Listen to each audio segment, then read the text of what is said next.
Hello and welcome to the Overly Animated Podcast, where we take animation seriously. We provide fan-oriented and analytic discussions on a variety of animated shows, movies, and anime, including Steven Universe, Gravity Falls, Star Wars Rebels, Moonbeam City, and RWBY. I'm Dylan Hysen, and today I'm joined by Delaney Stovall. Hello. Today, Delaney and I will be discussing RWBY. It's our first RWBY podcast. Volume 3 is here. And we will be covering RWBY every single week on probably Sunday afternoons or nights on here at Overly Animated. Overlyanimated.com is where you can find out everything about this podcast. If you're new to the podcast, you can get all the information there. We cover the shows I mentioned in the beginning every episode to episode. And RWBY airing, it's weird, kind of Saturday mornings, kind of Sunday mornings, but we're going to go along with the public release schedule and discuss it with podcasts up sometimes on Sunday. So there you go.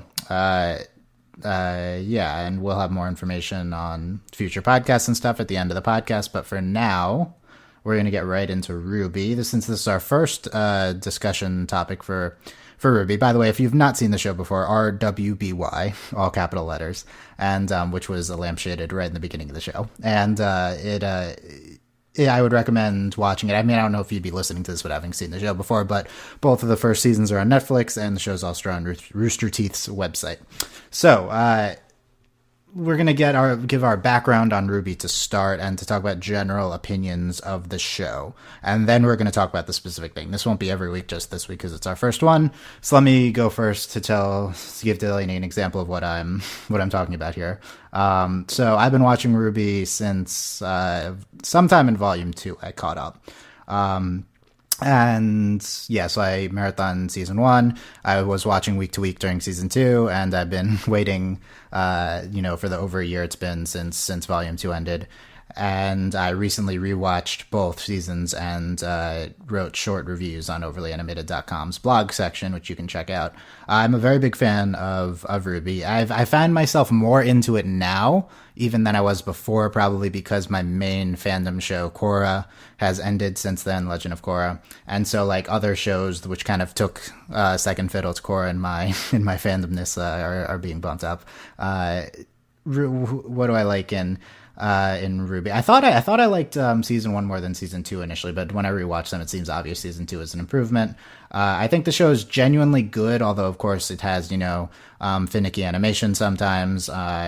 Its writing is it's not always A+, although I do very much enjoy the characters and stuff like that. My favorite characters are Ruby and Weiss, and if I have shipping biases, it would be White Rose. But I am very anti-shipping recently, so I don't know if that'll be manifest too much, other than, my screenshot selection, which will probably be whenever there's a White Rose moment for the podcast. So there you go. That bias is around always. Yes. For the FYI, for all of the screen caps, always. I'm going to pick the ones which are best, which is obviously for the Volume 2 review, it was that one incredible shot of Weiss and Ruby, like, on top of the train at, like, the second last chapter. That was, like, my favorite shot of the show. Okay, Delaney, all those things that I just said, how do they apply to you? Well, I tried, I watched, the problem is, okay, fun fact, if you watch it on Netflix, they have the volumes set in, like, movies, so you can watch Volume 1 in, like, 2 hours, and then you can watch Volume 2 in, like, 2.5 hours. So, like, I can't do it by chapter. I don't know what the chapters are. I can do it, like, when I was watching it go black, and I'm like, okay, that was the end of an episode. But, or they did that or whatever. So, over the summer, several people on the podcast were like, watch RWBY, and I'm like, okay. Watched it. I got, like, I actually watched more than I thought I did. I got, like, almost completely through Volume 1. I really liked it. I dropped the ball in, like, school and, like, was watching other stuff. But now you have marathoned all of it today. Yes, today. I have, like, literally finished marathoning, like, 5 minutes ago. So you're all very fresh in your head, and I also recently marathoned, so we should be good for that. Of note, on when the difference between watching on Netflix and on the Rooster Teeth's website, which initially I watched them on Rooster Teeth's website, is that it's just that, like, that you get the episode divides and that the main credits appear on every episode. which I'm a fan of. Yeah, Whenever I watch animes, I always watch the theme song every episode. So I got excited every time we'd start a new like season because I'm like, I want to see the credits because like I don't get to see it on Netflix until like the season ends. yeah, So and I also think it's an interesting to see chapter by chapter versus just whole season by whole season. Like I watch them both ways, and it's the seasons kind of fit together better than you might think they would watching it week to week. I think like season 2 in retrospect, I think works pretty well, kind of just as this giant long movie. well, coming off of like like I mean, just the only other example of an episodic thing I've watched, Carmilla. Carmilla season 2 functions better as an entire season than week by week, but even then the season's not that great. Like as a season, watching RWBY, like I didn't feel like I was watching episodes. Like it's just like this is all happening at once and it's amazing. It's a movie. Like so I will probably report back as we do this week by week about how it changes my viewing experience and like how I feel about it. Because I'm used to watching things episodically, but I'm not like RWBY just does really well and just like it's a really great to just sit down and watch all of it, which is like that's definitely kudos to RWBY. Like that's great. Like it was a good quality to have. Yeah, cool. Okay, what about personal opinions on the show, characters, ships, etc.? Basically, like everything you said about like the quality of the show, like the writing isn't always like the best, and the animation gets a little wonky at times. Even though I enjoy it, like one of the first times when I watched it over the summer, one of the first things I said was, "This was like a video game. Like I don't want to watch RWBY, I want to play RWBY. Like I want to play it." And so like the animation doesn't bother me too much because it just looks like a video game. Like that doesn't bother me, and I like it. The fight scenes are awesome and like it's very different. I'm not used to watching something that's literally just fight scenes the whole time, which is great. Like it's not a bad thing, and they're interesting fight scenes. Characters. Yeah, characters. I was gonna say, my favorite character is Blake, which I liked Blake from the beginning, and then as it just continued, I'm like Blake's just the best character. I like all the characters. Yang's great. I actually got upset in today's episode where they said oh, they picked the heiress and the bimbo. I was like, hey, that's not okay. Love her. And I think one of my favorite parts of the show is RWBY and Yang's dynamic because I'm just a sucker for sibling dynamics, and we don't really get a lot of very like healthy sister relationships a lot of times, like because again, a lot of media is focused on like it's very male dominant, but then also you have like a brother and a sister, or you have two sisters who like hate each other. But like this is just like it's just great. And actually, Emerald summed it up today and was like, "Why are they so happy all the time?" Like, okay, I love it. Like, it's just such a good thing, and I really enjoy it. Instead of like, I don't know, it's just so great to watch a show like this and not be like annoyed the entire time. Like the characters are all just great, and like we don't have like dumb drama, except for like the ball. But Well, there is some dumb drama, definitely. But there's some dumb drama, but like it's not as severe. Season 2 probably mostly moved past it. Yeah, RWBY and Yang specifically are the ones that are just happy all the time. It's great. Well, that was one of my favorite lines too from this episode. Some background for you. I don't know how much you know, but RWBY is made by Rooster Teeth, which is a it's hard to. I'm not super into Rooster Teeth, but I'm aware of like everything going on. A like Texas-based video production company that mostly does like internet comedy video gaming content. So this is not their typical content, and Surprise. the reason the animation is not professional quality is because this is like an in-house non-network made animated show, right? So it's like all done on their in-house software, or maybe they use software, and it's just animated all within Rooster Teeth Studios. So it's pretty impressive that they've amassed a kind of production team this big and to have a show of this high quality all in-house. The biggest thing about the animation I felt like was between volumes 1 and 2, we kind of get volume 1 kind of very noticeably has no background people animated, and they're just all kind of blackout cardboard cutouts, and then that got updated for volume 2. What did you? It was interesting in volume. Yeah, it was. I didn't think it was that big of a deal, honestly. Do you think I liked it? Like it was different. Yeah, it was kind of like a stylistic thing too. It seemed like. Do you think the animation now in Volume 3 is like significantly better than Volume 1? Okay, so I went from watching it on my roommate's TV I was using her Netflix, to my phone. And at first I was like, is my phone being weird? And then like, my phone has good like resolution or whatever. And then I was like, no, oh my God, the show just looks so much better. Like there is a distinct difference. Like I was shocked. Like I actually had to like pause for a moment. Like I was just like looking at Ruby's face because I was like, she looks different. Why? And it took me like longer than it should have to realize that the quality of animation had gotten better. Yeah, I think it's just in general better now. Although I think it's still kind of in the same category as Volume One. The Oh, backgrounds kind of yeah. stood out in this episode, which was interesting. They You might know, have the improved. colors, it seemed much brighter. It did seem more vivid now too. Yeah, Like, there's a lot more saturation and like um uh I don't I there's a better word for this, but everything's like shiny. yeah. Not in a bad way. Like it looks nice, but it's very different than what we've been saying. Yeah. Okay. Yeah, I agree. I think it in general looks better, although it's a little different. I don't know if it's necessarily like objectively better in every sense. Yeah, no, There, it is definitely different. It might be more subjective if you think it's better or not. yeah, Because it's there's still like background people not moving very much. Kind of yeah, Ruby and Yang's father in the background of the intro scene was like he not. looked blue. He was a painting. He was not like an animation. So that was interesting. Yeah. Okay, let's get into it. Chapter one. I didn't even say what episode we're covering. It's chapter one called Round One.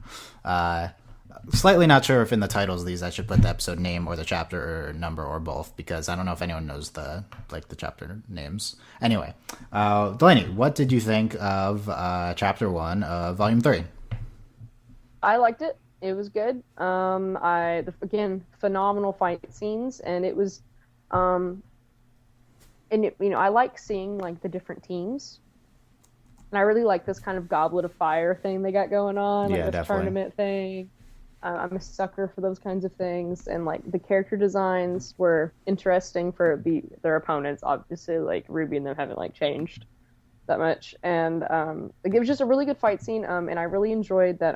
We also have the Hunger Games kind of thing where like the environment is randomized, which that's such like a basic concept, whatever, okay, but like they do it really interestingly with the fight, and like they definitely use the environment the entire time. Like it actually took me a minute to understand what was going on, so maybe that may be a little bit because like I didn't understand why the arena was like that until like the second round. We don't see the beginning of it until the end of the episode. Yeah, Which that's just I think that's a problem with Ruby in general is that you're just kind of in the middle of everything and you're like I have no idea what's going on, which might not necessarily be a problem. It's just confusing at times. Like you don't always want to be spoon fed things, but I was a little confused. But it was really great. The noodle scene, my favorite part of the episode, because Blake's my favorite, so I'm going to be biased all the time about Blake. Was Blake's face with the fish? So great. so we're getting pretty heavy into the Blake is just like literally a cat, so she's just going to behave like a Such a cat cat. things now. So what do you think? I've heard that this might be like I don't know. I've been looking at fan reactions a lot. I've seen both angles. I've seen like, oh, this is funny and fine for a character. I've also seen this is just making her character like one note, as opposed to like this kind of this quiet brooding type she was in volume 1. Now Well, she's just a cat. I don't think they're like. Granted, I'm also like just come off of season one. Like I just literally watched all of it today. So my opinion might be a bit skewed, but she's my favorite. So I was a little offended about the laser pointer thing like earlier. I was like, are you kidding me? But I don't think I actually think it's kind of important to have elements like this for a character like Blake because you have, the broody, like quiet, bookish type, which like that's a character trope. But then you have something like this where it doesn't flesh her out, but like, it's nice to have a little bit of like humor, kind of like humanize her a little more, like, I don't know, like, because a lot of times that brutish, like, oh, I've seen this character so many times, boring, I don't care. I don't Blake is know. much more likable now, I think. Yeah, I mean, I liked her a like lot she's in the still beginning, her. but yeah, I think they've been adding depth to her rather than like destroying her character. Yeah, Like in the beginning, she was just the quiet, pretty one, and now they're all pretty, but and now she's, and then she was the quiet, super moral character, yeah. and now she's like the kind of there's humorous elements about her, and she's still the super moral character and everything about that. She can be all of these things and still be the same person. I She's been love coming out of her shell. Yeah, I think so. I love that, speaking of that, I love that Blake is kind of this subversion on the typical brooding character archetype, in that she's actually like the most moral character on the show. Usually the Yeah, brooding character is like unfeeling, and yeah, she's not apathetic. Blake's entire thing is that she like literally stated in her character motivations in volume 2 when Oobleck asked them about why they're going to be huntresses. She's wants to do what's right and what's best for the world, and that's not how any of the other characters really function. Oh, So yeah, I love that about her. As opposed yeah, to other Blake's really brooding interesting. characters I haven't like connected to. Yep. Yeah. Okay, yeah, we'll get into it more. I also liked this. The show, so comparing it to kind of volume 2's chapter 1, because that's a good analog. I mean, they both have try to introduce things again quietly. They both have these fights which they want to start off with a bang, but they don't want to have anything of plot relevance, consequentialness in terms of the fights. This is easier. Like, so last season they had to do this food fight thing, which I don't think worked completely. But they're definitely doing it for the reasons of wanting an action sequence that didn't have to advance the plot. Here they have a better kind of device to do that through the tournament, which is just more naturally presented. We've been talking about this tournament since season 1, so I'm glad we're actually finally doing it. It's very interesting. Like, it's here at last. Yeah, it's like we get the people from other schools coming in season 1, and now we're just getting to the tournament. I wonder how much time has passed. I'm not sure. Well, I'm season 2. They had just started the second semester. Okay. Yeah, I mean, I don't 'Cause think at the they have beginning, not advanced a grade yet, so. Right. Like I think they're just in their second semester. Okay. Yeah, so Because there was a line in season 2 where they were like, last semester, like, because because the food fight was the day before classes were to start back. Okay, I see. So this is From, pretty like, pretty recent time wise in volume 2. Okay. To me the best part, I think the fight scene was okay. That's the biggest kind of question mark holding over this season. I mean, I guess, okay, but I mean, it's a good struggle with how to approach this topic on the podcast. This is kind of a good time to bring it up. The big cloud hanging over the show is the death of series creator Monty Ohm, and he was not involved in most of production for this season, and seeing the effects of what that's going to have on the show, the biggest thing you would expect is I think that the quality, or at least what I would expect. See, my impression of his role in the show was that he was more involved in the direction than the writing towards the end. So I would expect things like fight scenes to be less obviously going to maintain their quality. Like, I think Carrie and Miles, who are now, running things, and who are, I think, composed of the writing team anyway, I would expect that to stay kind of constant. So I think that's a big question mark, and I think a lot of people might look at the tournament fight scenes and be like, wow, this is boring, and maybe this is evidence that it's not going to be as good now. But I think it was fine. Like, it had some interesting elements to it, these tournament scenes. Well, I think it'll depend on how it goes, like, because it might get repetitive simply because it's tournament style, and, like, we've had fights on trains and fights here, and here, and that's just simply from the plot. So I think it might also just be, like, a product of, like, it being a tournament. Yeah. Yeah, that's true, and it's going to be interesting to see how, if they just keep showing tournament scenes, how they can vary it up. I think the changing of the number of people involved is a good decision. Yeah, no, I was excited. I was like, oh, thank God. I was like, I don't know if I could watch like several episodes of this. Like, there's probably that was more bending, but yeah, there was the other team they're facing. We can talk about that. It was probably too much going on. We had to keep track of everyone involved, and then a lot of times it seemed like someone was just standing there until the action came to them. So I don't know. The main thing I loved about this episode was the first scene with Ruby visiting her mom's grave, who we previously assumed was dead and now is confirmed. And this scene just works. Well, she was confirmed dead in season 2. Was she like confirmed dead? Yeah, she didn't come home. Like, and it was okay. That's like okay. She didn't say she's dead though, But like, it was very obvious. Like, the only thing, like, it wasn't like she went missing. They were like, she's dead. Like, yeah, I thought that was pretty obvious that she was dead. Yeah, okay. I mean, I agree. I had assumed, so I didn't. But this is the first time she was like mentioned on screen. I don't know if we'd said her name before, but we knew it was Summer Rose. They said Summer. Okay, interesting. Yeah, because I knew it was Summer, but that's when that's when what? It's all of that happens when Yang is like basically telling, well, she's like, Blake, like, you need to chill, Yeah, like, yeah. you're gonna die, like, get some sleep. And like she told like her whole life story. That's Yeah, how I found all of that out. this is like the only time that we learn almost anything about Yang, in my opinion, is this And Ruby. and well, the Ruby's backstory. But I feel like Yang is often the least developed of Oh, the yeah. characters. I feel like Yang is the amethyst of the main characters of the Yes. show, the least developed Yes. one. And I agree. that was the biggest scene for her in terms of like having substance to her happy-go-lucky, fun character. Anyway, yeah, this introductory scene was kind of beautiful. It was not kind of. I thought it was very beautiful. I thought the backgrounds were kind of something I hadn't seen before in the show. Ruby kind of talking solo was really. I mean, Ruby's just a very sympathetic character, and having her kind of get us back into the world by her talking about what was going on at school and talking about her dad and stuff like that. And obviously, it also has the other layer of this being the first thing we see since Monty has died, and it's I don't know, it was very emotional for me to watch.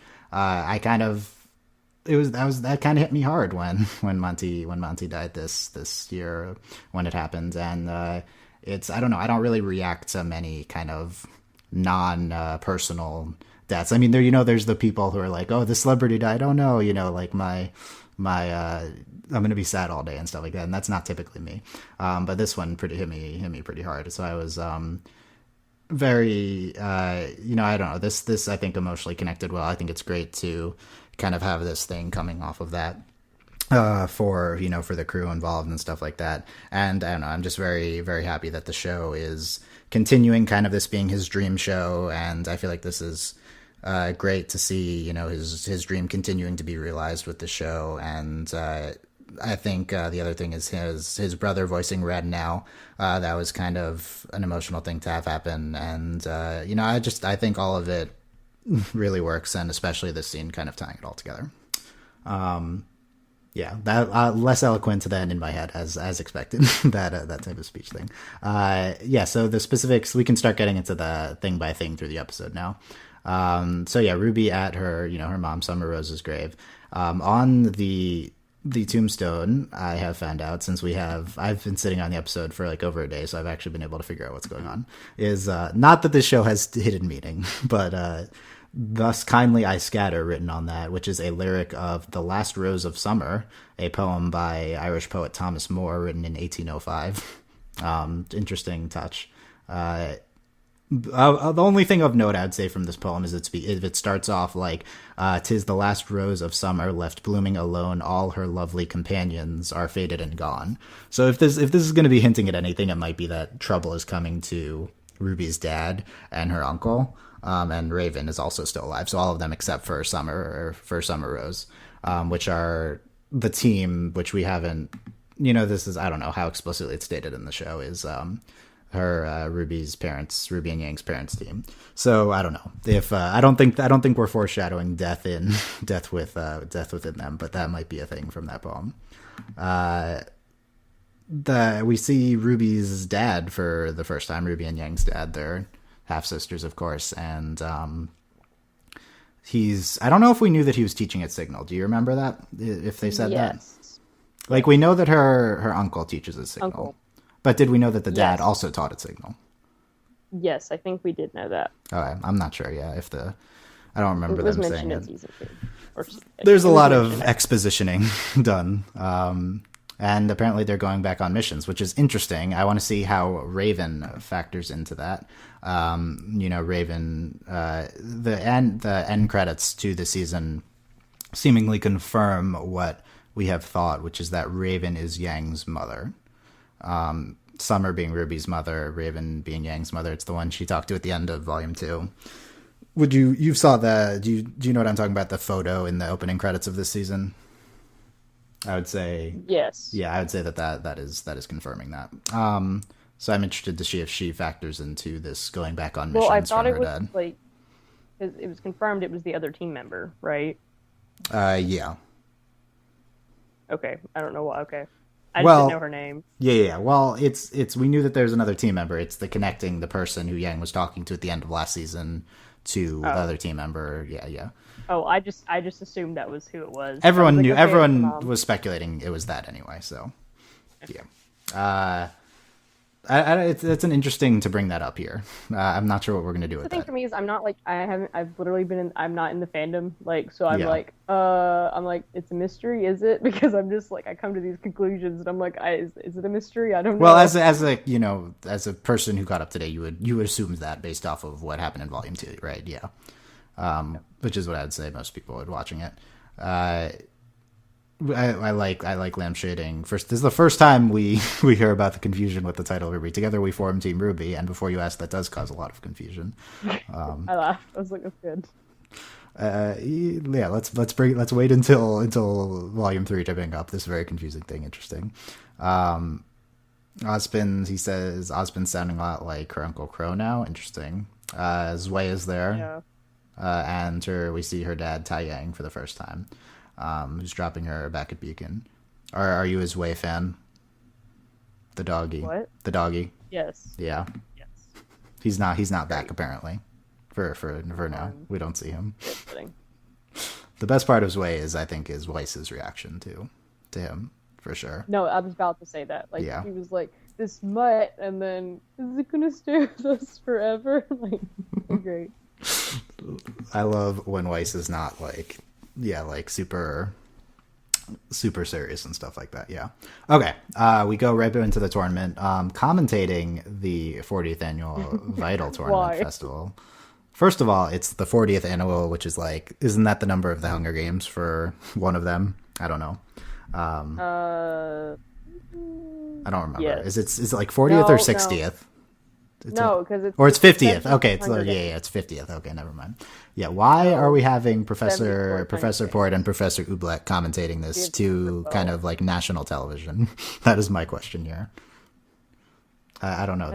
I understand why it's happening in terms of like having a familiar characters doing the commentary. I don't know if that makes a lot of sense. I guess because they're hosting. What are your opinions on? That makes sense. I guess they're the hosting school. What are your opinions on Port and Oobleck? It's basically like Professor Benz and Flitwick like commentating. It's really weird. Like it's the equivalent. Well, really, what's his face? Port is like Hiroshi Sato. So, but they do look similar. Yeah, they could be brothers.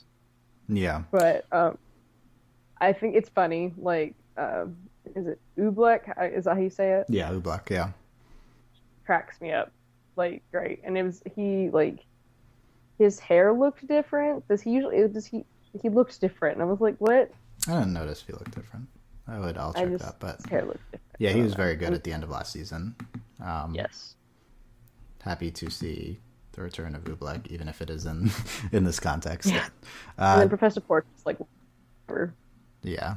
We haven't seen. I don't think we saw much of him last season. Although I don't know if he had his. Yeah, no, I think most of his stuff was season 1. So he would just talk and be like, and like you couldn't even. He was like blah blah blah. Oh yeah, and, like, characters would be doing stuff. This is from the Amity Coliseum. There's a World of Remnant put out last week. They do these World of Remnant, which are like these 2-minute things, which are like, let's explain some of the mythology of the show in like a video when we don't want to put an episode out this week. So there are going to be two more of these this season. And I don't know when those are going to be. There might be surprises. It's like, oh, no episode today, just a World of Remnant. I think next week's an episode, and then the third week is not. I'm pretty sure I saw that somewhere. So this one was talking about the Amity Coliseum and the Vytal Festival tournament, which is basically the Olympics, and celebrate peace between kingdoms. It rotates. The Coliseum is made up of segments made from all the kingdoms, and it can move between the kingdoms somehow. That is interesting. I don't know how this Coliseum moves. Yeah, there's like a small amount of magic in this show, so I guess that. So yeah, I would say people's semblances is like the most magic-y this show gets. I don't know. Dust itself is magic. Dust, it like straddles the line between actual like energy and then kind of weird mana magic avatar type things. Well, I mean, I could see it as being a kind of energy, but the way they use it, it's very magic-y. Yeah, I mean, like if Weiss would If be putting the dust into clothes, like it's magic. Weiss would be the magic user of the party, I guess, if anyone. Although she's also a combat. We'll talk. We're gonna get into this, the differences between them as we talk about their selection for the doubles round. That's my big question today. So and then this initial scene is Team RWBY fighting Team Auburn of Haven, which is also where the guys are from, I believe. Yeah, where Sun and Neptune are from. Of note on Team Auburn is one of them is named Bolin. I don't know if this was obvious in the episode, but they like introduced these characters at a con. He's the one that looks like an airbender too, so this seems like a very conscious thing. I knew it. Yeah. What did you think of the designs of Team Auburn from what you saw? What do you think of like Skateboard Girl and stuff? No, I was about to say if there was a magic skateboard, I'm all for it. Yeah. I got really excited about it. I was like, Skater Girl, yes. One of them just like had a gun and didn't do anything, and then like he was the only interesting one. Yeah, I mean Bolin seemed cool, but he didn't do much. She was Reese. The only reason I have the names is because I have the wiki open and they introduced them at like a con or something. So I wonder if we'll see more of them because they kind of consciously designs them and everything. So it could just be for this though. So this fight, yeah, it kind of goes on for a while. For me, it goes on for a reason. Yeah, this isn't one of my favorite ones of the series. Like to me, in terms of your top tier RWBY fights, you got your Emerald Forest, which is still my favorite sequence of the entire show. In the very beginning of them finding their partners and stuff, you got your train at the end of last season, them splitting into groups and fighting everyone on the train, and then you have the very end of last season with introducing Coco and everyone on that team, and them who are probably to a casual viewer make it's very confusing who they are. They just go out and start fighting, but Team CFVY with Coco and Velvet, and that was pretty awesome too. So this is not rivaling that for me, but it was still fine, and I love the song during it, which was starts. I don't know the name of it. Starts with "You Were the One" though. Done with all songs on this by Jeff Williams and Casely Williams singing that, and I recently made sure I had all the songs for the show on my iTunes, and they're great. So. I love the music of the show. It's like one of my main motivations for watching. The music is wonderful. It's like, for me, it's like the music is great, and also how they use it within the fight, like making all the fights a music video. Yeah. It's so cool. That's why I like it, because it's like, and it's like alt rock music, and it's awesome. It's like purposely corny, like alt rock music and stuff like that. It's like at first you listen to the theme songs and it's like, oh, is this good? And it's like, no. But then you listen to it more and you're like, okay, this is actually good. So because like this is my kind of music that I like to listen to, and then I'm like, with animation and fighting, this is like perfect. It was made for me. Yes, it's yeah. What do you think of the new credits song from when you've heard of it? When It Falls. I liked it. I mean, it threw me off at first because like this is different. It is different, yeah. I was thrown off at first. I've listened to it several times since then. And I think it's kind of as good as the others. I've only watched it once. Right now, I would say I don't like it as much as the others, but that could change. Yes. All of note. I only heard it once. Of note, the lead vocalist for RWBY songs, Casey Lee Williams, is 15. So that's interesting. It's the daughter of the composer, and I figured. Yeah. It makes sense with all of the anime themes, like are with 20-year-old voice actors trying to copy younger voices anyway. So here you actually have, although it's different than anime themes because this is like she does a good job. I think she does do a great job. I love the music for. I love this song for the awesome. For the intro fight, and what do we not talk about? So my favorite part of this fight sequence is, of course, RWBY and Weiss's one interaction with RWBY being like, my BFF, and then Weiss is like, no, and then RWBY's like, yes, and it was great. That was great. That was the best part of the episode. JK, but it was still really good. It's like when I just always love it when like all four of them like link up and do something crazy. So I really liked the wave and then like throwing. And then it shocked me because like I'm like, okay, they're gonna throw Yang, but then they also threw Blake, and I was like, this is awesome. Yeah, they do that with. At first, it seems like it's gonna be just like a Weiss and Yang thing, and then Blake and RWBY to a certain extent get involved. And that's really interesting in the final ring out of all of them. Then I always since they like it was really interesting. I don't know if I hadn't noticed it before because they hadn't mentioned it, but like now that they've been doing more and more of again, might be an inaccurate statement because I didn't notice it until they said it, when Blake said her semblance was that she could throw up an image of herself and hide behind it. Like that we didn't see that until she said that, right? Like I have to go back and watch, but like So I'm okay. I am no semblance expert, so I'm not the one to ask about this. But Blake's is the only one that I am for sure gets mentioned in the show. It's possible their other semblances are being used subtly within the fight scenes, but yeah, Blake's is the only one that's very obvious to me, and she so uses her. we know Yang's semblance. It's just involved with her attacks. Is that it? Like her semblance is that because it wasn't stated as her semblance, but like I'm assuming this like when Ruby says that's what makes her special. That's what her semblance is. Oh like, yeah. No, you're right. We know Yang's semblance do. Yeah, it's she gets as her HP goes down, she increases her strength basically. Yeah. Okay, you're right. That's probably her semblance.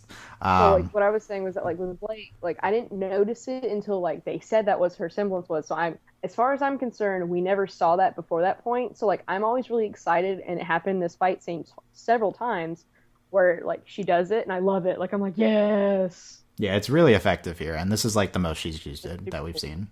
And it was Effective. super effective. Yeah, that was one of my most noticeable things from the fight. The other one is Weiss's giant ice fist that she like traps two of them in, which is kind of cool. Weiss has been using more and more of her runes, and it's interesting. Interesting. Glyphs. That's what they're called. Glyphs. Glyphs? That's her semblance. They said that too. That she can use her. When did they say that? In the very beginning. I can't remember which episode it was. It was like season 2 because they were like, you have your this, I have my glyphs, and then I can't remember what like. I think it was Yang was like you and your glyphs, and then something else. Semblances are. Yeah, go ahead. So I don't know if that is her semblance, but we haven't seen anyone else do glyphs, so I think her semblance might be glyphs. It would make sense. Semblances to me are one of these aspects of the show's mythology which are like not developed to a satisfactory extent. Like it's something they introduced and it's relevant when they want it to be, but it's not something that's fully explained. I don't know if we've had not just with everything with RWBY. Like there's a lot of things they bring up and they'll bring it back, and I'm like, I forgot this was a thing. Yeah, this to me though is something that needs to be more explained because it's one of like the only magic things in the show that we won't naturally understand. But it's fine. I mean, it's just like used for cool stuff. And eventually will be a plot with John at some point, right? I assume it's here. Yeah. So we had other cool stuff with I think the skateboard girl like grabs one of Weiss's things and like uses it at some point, which is interesting. I noticed that like second viewing, and that was really interesting. Well, and they also broke off a piece of the environment and then she put it in her skateboard. Yeah, I mean, that's what that's what it might have been, or maybe that's two separate things. I'm not sure. It seems, by the way, like OP if they get the ice terrain, because that seems like Weiss is better there. I feel like they're going to be worse off in other places. I think that depends. It's the random. Yeah, it's just random terrain selector. It seems like. Okay, yeah. So we have all of that, and then we have the kind of the middle scene on the fairgrounds before you get back to the stadium. Ruby's hungry. Weiss says, gee, if only there's somewhere on campus, get food around here. Oh, wait. And then Ruby says, it's okay, Weiss, I forget about the fairgrounds too. And Weiss says, I was being facetious. If you were hungry, why didn't you just say so, says Ruby. So, some great interactions there between dumb Ruby and impatient Weiss. That was really funny that Ruby's like, is anyone else starving? And then Blake's stomach. Yeah. Do we think this was too dumb of Ruby, or was it fine? No, I think it's like, I mean, Ruby's smart, but like she's also like 2 years younger than everyone else, and like that can happen where sarcasm can go, and Weiss is like, I mean, Weiss is like generally sarcastic, but sometimes you can't really tell when she's being sincere or sarcastic, so I think it's fair. Yeah, that part is fair. What about not knowing the word facetious though? So. I mean, if we did a poll right now, Dylan, of like, what's my dorm? Okay, no, my dorm's not a good example. The dorm next to mine. Like you would make like it's just a poll of any population. There's not going to be a lot of people Are who know you what dumber or efficiency is. smarter than RWBY poll? I think people would pass. That's my guess. No, not in the general population. Probably not. I think sometimes they make RWBY seem kind of dumb, and then other times she's really smart. So I feel like it's whenever they want it, conveniently. But she just kind of. I mean, I don't really think they make her seem dumb. I mean, she's a little immature at times. Yeah, sure. I mean, that part is like character development, though. Like sometimes she's immature, and then she shows her matureness and stuff like that. I Anyway, mean, I'm not going to hold it against her that she didn't know what facetious meant. I mean, Ruby is my fave, so I was fine with it. Here we have Emerald. This is the most Emerald we've ever had. Talking to, Yeah. other than like the first episode last season, she had that one big introductory scene with Mercury, and Emerald like pickpockets Ruby and then gives her a wallet back, and Ruby says, "Girl pockets are the worst." Confirm or deny? Confirmed. Confirm. I've heard this is a thing. 100% back. I'm surprised she has pockets. I feel like Ruby, yeah, but if Ruby designed her own thing, then I feel like it should have pockets. I don't know though. It should have. You think her weapon should have pockets? Not her weapon, her battle like outfit, which she always wears. Dylan, she bought it. Did she buy it? She bought her outfit. Are you sure? She made her weapon. I know she made her. Who's to say she didn't make her combat skirt? I'm just surprised that her battle skirt has pockets to begin with. It's kind of a thing, I think, that Monty said that they wanted to put pockets in all of the characters' outfits. So I've heard this so that people who cosplaying them would have pockets when they did Good. that. I'm glad. So it's weird that they have this line here. I'm not sure. Yeah. So Ruby. No confirmed girl pockets. Yeah. Ruby says, "What's up, M?" Which is interesting. That Emerald is M, and then she's super embarrassed at Emerald praising her. So cute. What's your read on this embarrassment? Like, do you mean as in was this Cora gay embarrassment? Are you feeling some shipping vibes from this, or is this just? Yeah, I was like, is that what you're asking me, or? I think it was not. I think that this is just Ruby being No, embarrassed it's at just praise. Ruby like being like her adorable self. Okay, let's get this out of the way now. Speaking of which, there's a Facebook Q&A like a few days ago, and Miles answered. So the question is, writers, I know you get this question a lot, but at the moment, are there any plans for LGBTQ plus characters to be revealed if they're already in the show? And Miles says, yes, Monty was actually very adamant about one character in particular you'll see soon. So I don't know what that means. Wait, soon, does that mean like does that mean it's a new character? See, I have read this sentence like 5 times, and I don't know if he's trying to say if it's a new character or a character that we already know and you'll just see soon. I mean, I'm adamant that Ruby's gay. That is my personal opinion. So there's a few characters who we know are attracted to certain people. The show has very little romance, but like we know that Weiss was into Neptune. And we probably think that Blake is into Soon, right? But it's more of the opposite way, but probably a mutual thing. Ruby, we've definitely not had any feelings expressed by her in any sense. So maybe that's the thing. Yang also, I feel like, is also a good candidate because Yang also I do not think has expressed feelings. She's like pseudo flirted with the club owner, which that scene makes more sense if you've seen her trailer. I'm not sure if he's also made flirtatious comments towards other characters. I mean, I'm all about the Bumblebee, which is Blake and Yang. So I feel like Yeah. Boat, yes. Yeah, so I feel like there's been something there, but I don't know. So like that dance, I was like, oh god. Yeah, I guess someone has my first dance, and then it's great. So we're gonna have the gay watch as our regular segment which we're saying tongue in cheekly, by the way. It's more accurately queer watch, but why do we every show we watch we have the gay watch? Well, we had specifically had an answer by one of the crew members saying it's gonna happen soon. So this is also like the biggest frustration with the show because like every ship with the show is queer, and but it never happens in the actual show, right? So male characters are all potatoes. I'm sorry. Well, this is a show with 4 female leads, and they've never explored romance between the leads at all. It's just something that you would expect naturally to happen with that. And define potato. You say male characters are all potatoes. This is something you mentioned before. Yeah, well, along with the show would be like 500% better if they were gay.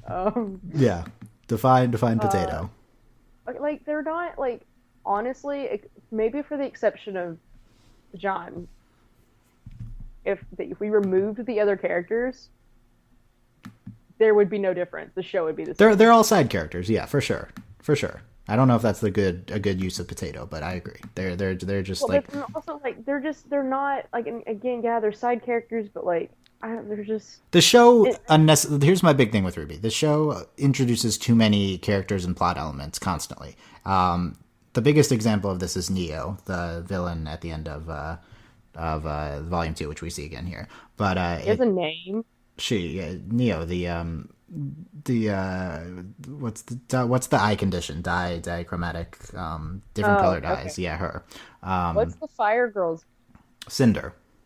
Okay, The I main apologize. I don't know characters. Cinder's I the get main really villain. confused. Do they ever say Cinder in the show? I'm not even They sure. said Cinder once. Now that you've said it, Emerald was like Cinder. Like I Okay. know I distinctly remember that Yeah.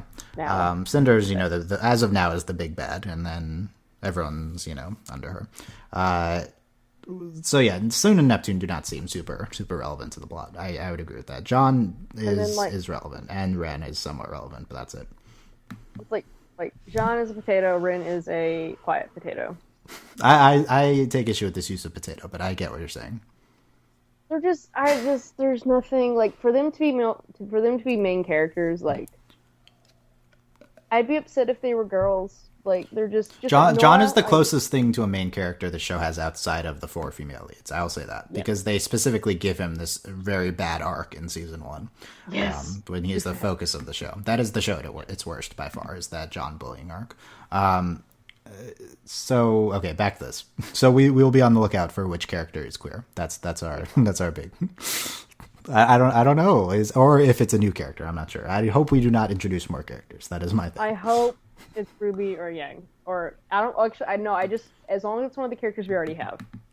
Yeah, you don't just want them to introduce the token gay, right? That's the Yeah. thing. No, Yeah. please, like Monty being adamant that it was one character in particular. It's so that could mean that it was one character they plan to introduce for sure now, because they said that before, a while ago, Monty and Miles and Carrie planned out many seasons of the show, so they have the general plot outlines for a while.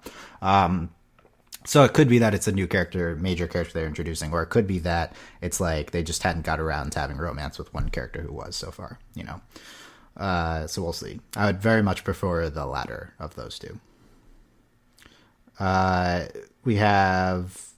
Oh yeah, so okay, that was all from the RWBY being embarrassed.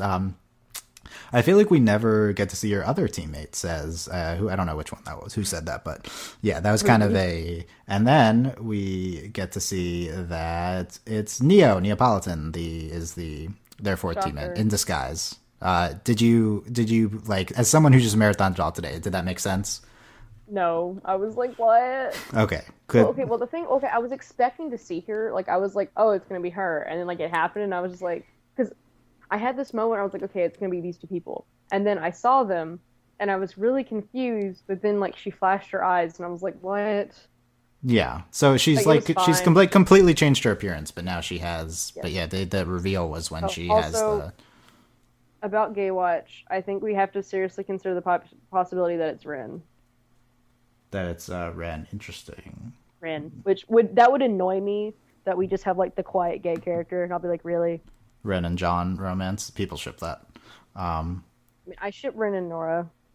I mean, that's like the closest thing the show has to a canon ship, right? So, what was I saying? So yeah, Neo. Neo is I love Neo's character design. She was awesome when she came in last season. I feel like she is completely extraneous to the plot right now.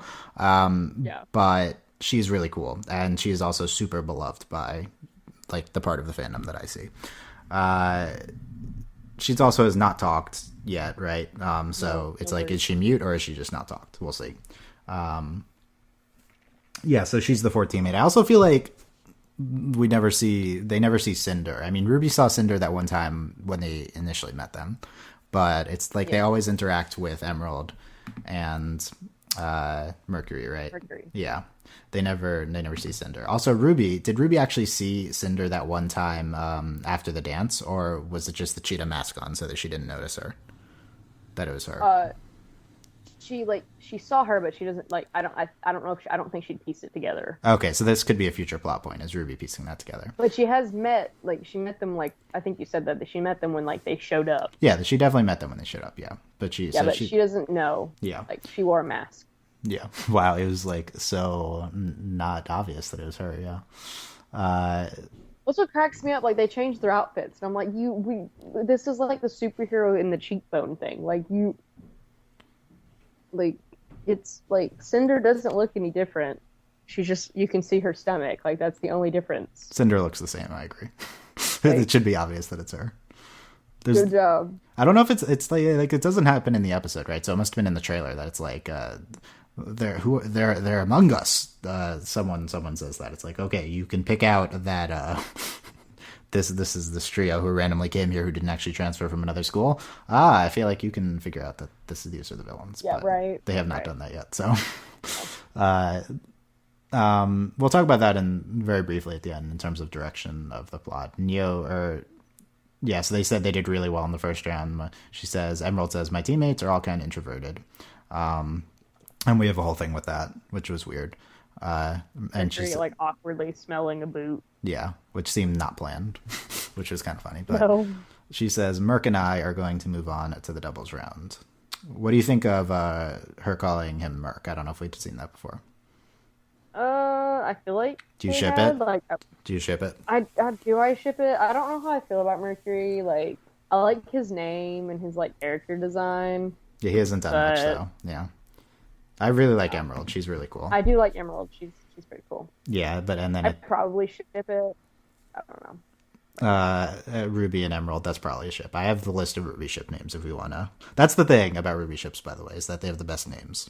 That's the notable thing. I remember we've had this conversation before, and I was I mentioned it without you having seen it, but they're just the show naturally has colors for its main characters, like they all have color attributes, so you can combine them and get awesome ship names. And then of course we had Blake and Yang being Bumblebee, and then they actually said Bumblebee in the show, like the Bumblebee maneuver was them doing a thing in season 2, so that was pretty cool.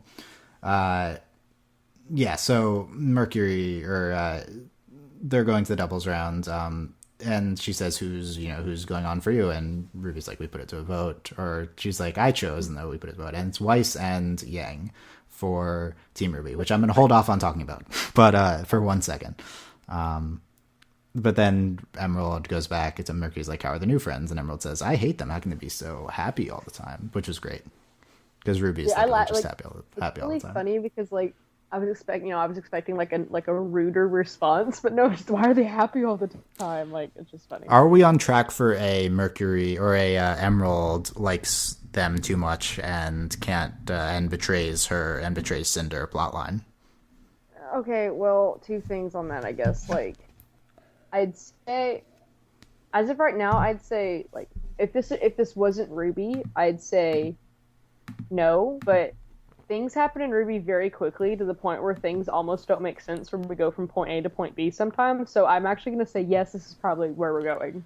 Well, they're definitely more friends in this episode than we'd seen previously. Like it seemed like I think that this is like we don't have a lot of like in between periods in RWBY, which is fine. Like we just kind of jump from points, which is I'm glad that the show moves quickly, but there are certain developments that get confusing, and I could see this happening.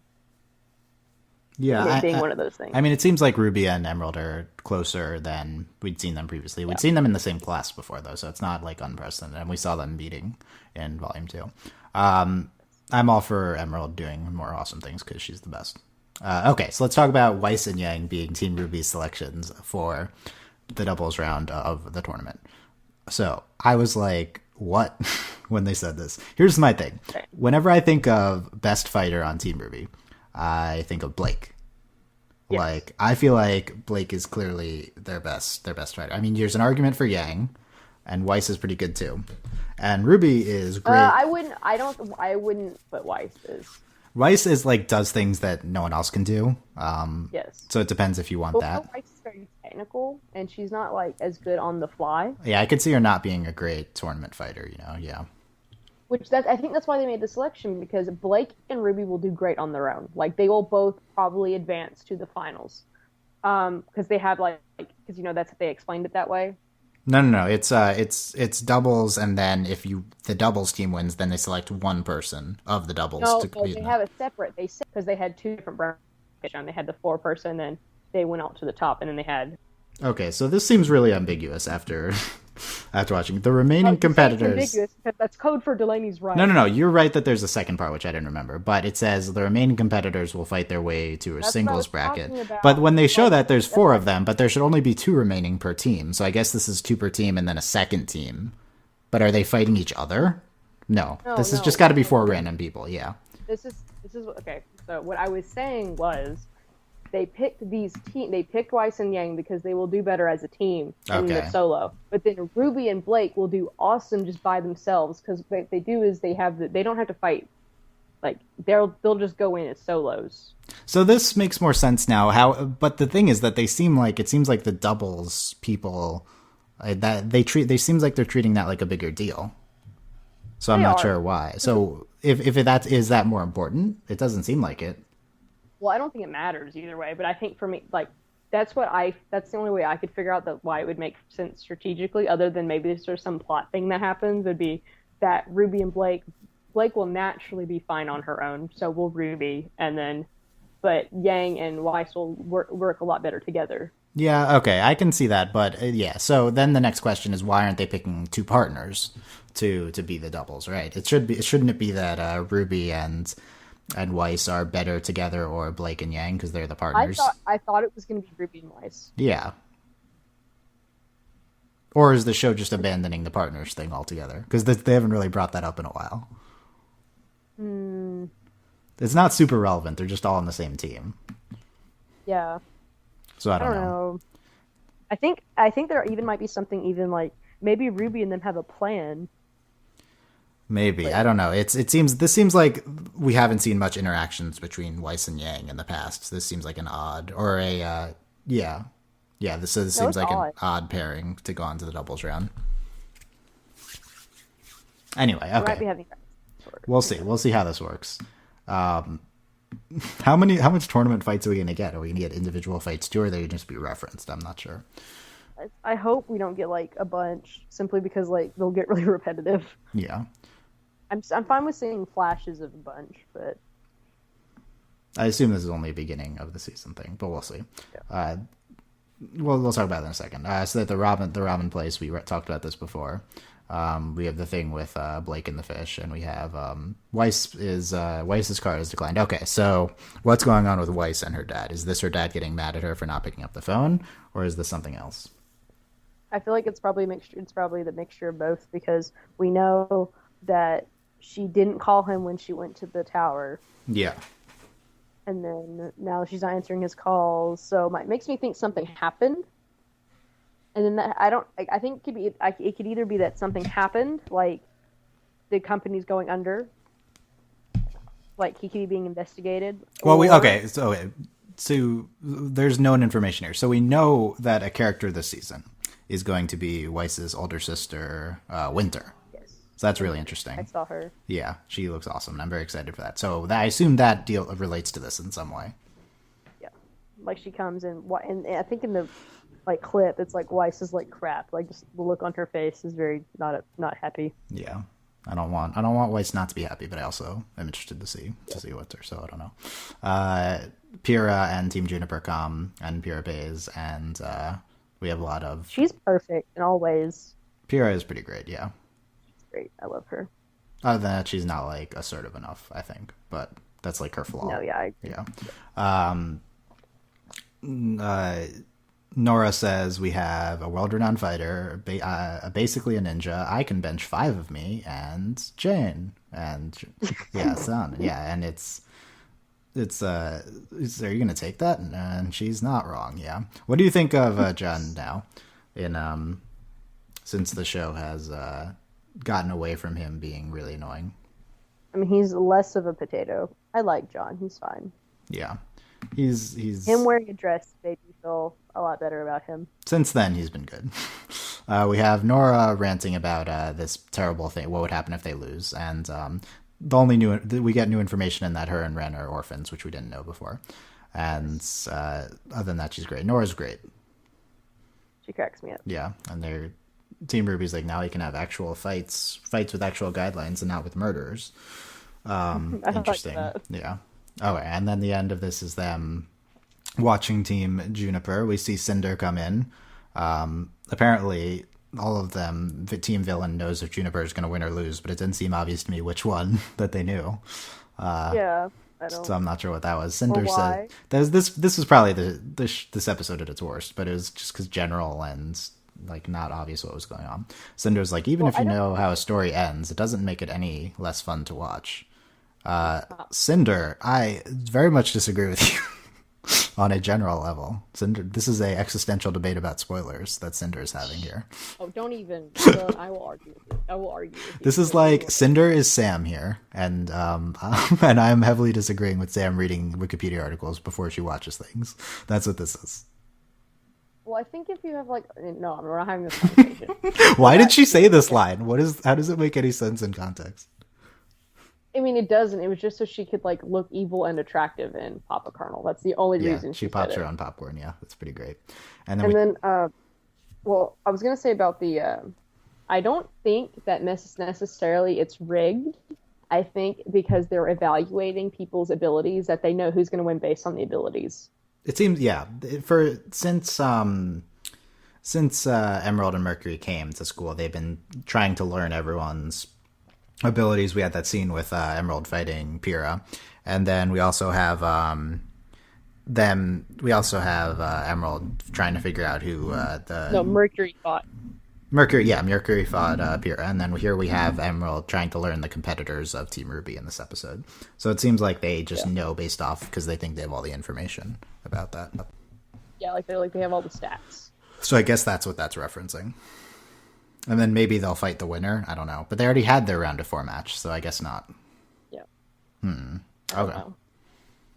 Yeah, and then and we don't know how many teams there are because presumably a lot, but yeah. Yeah, no, it seems like a lot. So we have all 4 kingdoms and all of the. I mean, we didn't get to see. I wonder if we'll get to see Team CFVY fights here with Coco and Velvet, but I have not. We didn't see them at all at this episode. Those are the upperclassmen that we know about. Yeah, and then the fight begins, and then we cut away with and then we have the new opening credits, which we already discussed. Okay. Yeah, overall, I think it's a good introduction to the season. I mean, it's not like the best episode of the show, but it was good, I think. Yeah, I liked it. The one thing, okay, so looking forward in terms of the plot happening, we're talking about how we don't know whether how long the tournament's gonna go on and stuff. And notable is that all of the villains right now are for the first time just contained within the school, because before we always had this outside presence from Roman, and now he's locked up still, presumably. So, except for Adam, Adam being the White Fang leader and Blake's former partner, we haven't seen him yet this episode. So that's going to be an interesting plot element to see. Yeah, so he's out there doing things, but he's not technically part of the villain team, except we saw him at the end of last season. So this show has too many elements. That's what I'm saying. There's a lot of confusion going on. Mm-hmm. Okay. Did I put off anything to the end that we haven't mentioned yet? I don't think so. Okay. I think we're good. Yeah, over an hour on our 17-minute episode. That's good. This is our first one, though. We had general introductions to RWBY. Last thoughts on RWBY you want to say today or this episode? It was really good. I love it. On the show, I mean, this episode was good, but it wasn't the best. We'll see what happens next week. I'm interested to see a less crazy plot, or with less pieces. I like when the show narrows in on our main cast. That is the favorite moments of this. Yeah, but we'll see. I feel like if anything, next episode we're just gonna get more people because, like I said, we haven't heard from we haven't heard from Roman, Adam, the other teams, or also not from Soon or Neptune yet, anything with them. So there's still a lot of people. This episode seemed like it had a lot of stuff, and it's also only half the cast, so that's interesting. And we need to see what kind of sketchy stuff the headmaster's up to. Do we see Ozpin here? That's interesting. I don't think we did. I don't think so. We also didn't see Ironwood either. Yeah. who seems to be a big part, or Penny, of course, They're this both season. sketchy. Where's Penny? Where is she? Penny's not sketchy. Penny's great. No, she's not sketchy. So we have Gay Watch and Penny Watch. Penny Watch, yeah. Okay, we'll see Penny what is happens the there. new Pacifica. Penny is, yeah. Well, I mean, if you want to say that her and Ruby is a ship, then she is Pacifica. But there are people who ship that. That ship is nuts and. No, I just meant that like, ship is like, nuts as a and water, nuts like, and where is dolts, she? which is a great ship name. But yeah, I don't know where God. she is. Okay, let's wrap things up. I'm Del Nice, and that's Delaney Stovall. You can find everything at overlyanimated.com about this podcast. We're going to continue with regular RWBY coverage. You can support the podcast at patreon.com/overlyanimated. We need your support to continue the podcast. Thanks to our current patrons, Shayna, Mitch Cordell, Beatrice, Nate, Andy, and Jamie, aka Hannah, Fever Mitch, Cordell University, Beatrice Strange, Buzz Lightyear, Mailman. Schedule this week. Monday night we have Gravity Falls. Wednesday night probably the podcast on Star Wars Rebels. Thursday podcasting on Moonbeam City, and then next Sunday RWBY. Still no Steven Universe because Cartoon Network sucks. And there you go. Okay, last thoughts, Delaney. Nope. Let us know what you thought Light. of our RWBY coverage. Britt may also be joining us on. She also watches RWBY on when she's available. So there you go. So yeah, thanks for listening, guys. We will see you next time tomorrow for Gravity Falls. Bye.